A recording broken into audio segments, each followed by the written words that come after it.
Da biste napravili vlastitu pozadinu, kliknite na opcije i postavke za mail. Odaberite teme, a zatim stvorite vlastitu temu.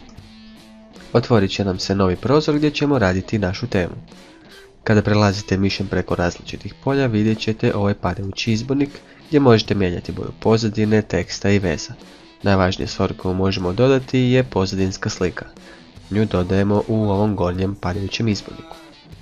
Kliknite na odaberite, kliknite Upload Photos, Choose File i izaberite vašu sliku. A zatim kliknite na Upload.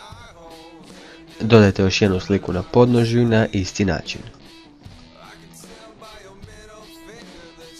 Promijenite boju teksta, pozadine i veza, a kada ste gotovi spremite temu i pogledajte kako ona izgleda.